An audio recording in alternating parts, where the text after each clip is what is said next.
മണിക്കൂറോളം വീട്ടിലിരുന്ന് ഞങ്ങൾ ചർച്ച ചെയ്തിട്ടുണ്ട്. അദ്ദേഹത്തിന് കേൾക്കാൻ കഴിഞ്ഞിട്ടുണ്ട്. ഇത് മുന്നോട്ട് പോകുന്നു, അത് ഇത്ര വർഷം കൊണ്ട് ഈ സ്റ്റേജിലെത്തും, ഓരോ ഘട്ടം പൂർത്തിയാകുമ്പോൾ ഇത്ര സംവിധാനങ്ങൾ ഉണ്ടാകും എന്നൊക്കെ പറഞ്ഞ് വളരെ ദീർഘവീക്ഷണത്തോടുകൂടെ വളരെ പ്ലാനിങ്ങോടുകൂടെ ഉള്ള ഒരു സംവിധാനമാണ് ഇൻഷാ അല്ലാഹ് നമ്മുടെ ഈ ഹിമ്മ.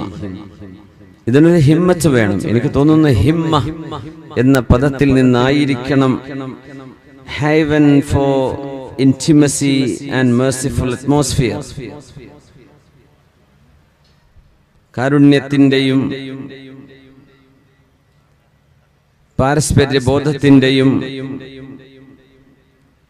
ഒരു അഭയകേന്ദ്രം എന്ന ഒരാശയം ഏറ്റവും ഹിമ്മത്തുള്ള മനക്കരുത്തുള്ള ആളുകൾക്ക് മാത്രം മുന്നിട്ടിറങ്ങാൻ ധൈര്യം വരുന്നത്.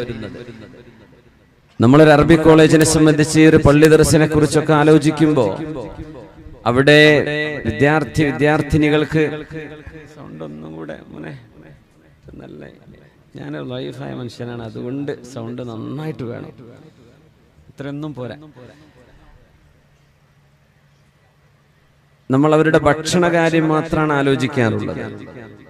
പക്ഷെ ഇത് ചെറിയ മക്കളെ താലോലിക്കേണ്ട നഴ്സുമാർ വേണം, വൃദ്ധജനങ്ങൾ, മക്കളാൽ ഉപേക്ഷിക്കപ്പെടുന്നവർ. അപ്പൊ ശരിയായി, അങ്ങനെ വരട്ടെ. മാതാപിതാക്കളെ വഴിയരികിൽ ഉപേക്ഷിച്ചു പോകുന്ന ആളുകൾ, ആ മാതാപിതാക്കൾക്ക് മരുന്നും വെള്ളവും വായിലേക്ക് ഒഴിച്ചു കൊടുക്കാൻ പറ്റുന്ന സേവകന്മാർ, വോളണ്ടിയേഴ്സ് ആവശ്യമുണ്ട്. വെറും ഒരു ഭക്ഷണം വേവിച്ചു കൊടുത്താൽ മതിയാവില്ല. അവരെ കുളിപ്പിക്കണം, അവർക്ക് ഡ്രസ്സ് എടുത്തു കൊടുക്കണം, അവരെ മരുന്ന് കഴിപ്പിക്കണം. അതിൽ വിവിധങ്ങളായ അസുഖമുള്ളവർ കാണും, അവരെ നിരന്തരം ശുശ്രൂഷിക്കണം. ഒരാൾക്ക് ഒരാളെന്ന രീതിയിൽ തന്നെ അവരെ ലുക്ക് ആഫ്റ്റർ ചെയ്യാനുള്ള സംവിധാനങ്ങൾ ഉണ്ടാവണം. ഇതൊരു വലിയ പദ്ധതിയാണ്, എളുപ്പമല്ല. മുസ്ലിം സമൂഹം ഇതുപോലെയുള്ള പദ്ധതികൾ ഏറ്റെടുത്തത് വളരെ വിരളമാണ്. നമ്മുടെ ക്രിസ്തീയ സഹോദരന്മാർ വളരെ കാലങ്ങൾക്ക് മുമ്പേ ഈ രംഗത്ത് കാലെടുത്ത് വെച്ചവരാ. ഞാൻ അറിയുന്ന എന്റെ പ്രഗത്ഭനായ ഒരു സുഹൃത്ത് അദ്ദേഹത്തിന്റെ അനുഭവം പറഞ്ഞു. ഇസ്ലാമിക ചുറ്റുപാടുകൾ ഇല്ലാത്ത ഒരു സാഹചര്യത്തിൽ മക്കളാൽ ഉപേക്ഷിക്കപ്പെട്ട് അദ്ദേഹം ഒരു അഭയകേന്ദ്രത്തിൽ വളരുകയാണ് നമ്മുടെ തെക്കൻ ജില്ലയിൽ. ആ സഹോദരൻ പറഞ്ഞു, നിങ്ങൾ വന്ന് കണ്ടതിൽ സന്തോഷമുണ്ടായി, പക്ഷേ എന്റെ പേടി, ഞങ്ങളുടെ കൂട്ടത്തിലൊക്കെ ഒരുപാട് മുസ്ലിമീങ്ങൾ മരിച്ചുപോയി, അവരൊക്കെ തൊട്ടടുത്തുള്ള സെമിത്തേരിയിൽ അന്ത്യവിഷമം കൊള്ളുകയാണ്. ഞങ്ങൾക്കൊരു മുസ്ലിം ഖബർസ്ഥാനിൽ കിടക്കാൻ ആഗ്രഹമുണ്ട്, മരിക്കുമ്പോൾ ഒരു മുസ്ലിമായി മരിക്കാനുള്ള സംവിധാനം ഞങ്ങൾക്കില്ലല്ലോ. നിങ്ങളെപ്പോലെയുള്ള ആളുകളൊക്കെ വല്ലപ്പോഴൊക്കെ അല്ലേ വന്നു നോക്കുകയുള്ളൂ. ഞാനല്ല, എൻ്റെ ഒരു സുഹൃത്ത്.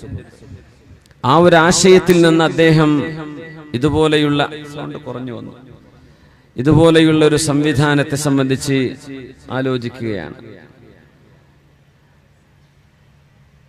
ചുരുക്കി പറഞ്ഞാൽ നമ്മുടെ മലപ്പുറം ജില്ലയുടെ ഇങ്ങേ അറ്റത്ത്, ഇവിടെ അടുത്തല്ലേ കേരള എസ്റ്റേറ്റ് എന്ന് പറഞ്ഞത്, മലയോര പ്രദേശമായി ഇങ്ങറ്റത്ത് പാവപ്പെട്ടവരുടെ കണ്ണീരൊപ്പാനുള്ള ഒരു സംവിധാനം അഹ്ലുസുന്ന വൽ ജമാഅത്തിന്റെ ബഹുമാനപ്പെട്ട സമസ്ത കേരള ജമിയത്തുൽ ഉലമയുടെ ആശീർവാദത്തോടുകൂടെ ബാപ്പുഹാജിയെ പോലെയുള്ള മഹാമനസ്കരായ ആളുകൾ, ഖത്തറിലും ബഹ്റൈനിലുമൊക്കെയുള്ള നമ്മുടെ പ്രവാസി സുഹൃത്തുക്കൾ, നാട്ടുകാരായ നാം ഓരോരുത്തരുടെയും, ഇതൊക്കെ നമ്മുടെ ഉമ്മമാർ. ഒരാൾക്ക് സ്വന്തം ഉമ്മയെ, സ്വന്തം വാപ്പയെ പരിചരിക്കാൻ പറ്റിയില്ല, അവർ മരിച്ചുപോയി.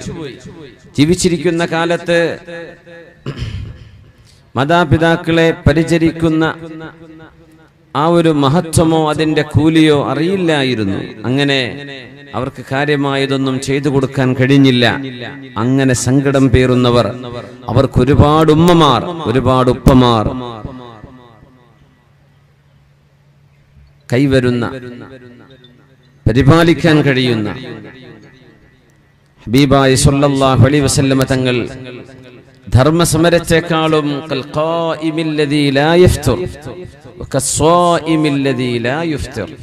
ഒരിക്കലും ക്ഷീണിക്കാത്ത നിസ്കാരക്കാരനെ പോലെയും എല്ലാ ദിവസവും നോമ്പെടുക്കുന്ന സുന്നത്ത് നോമ്പെടുക്കുന്നവനെ പോലെയും എന്ന് പറഞ്ഞ ഒരു മഹാപ്രതിഫലം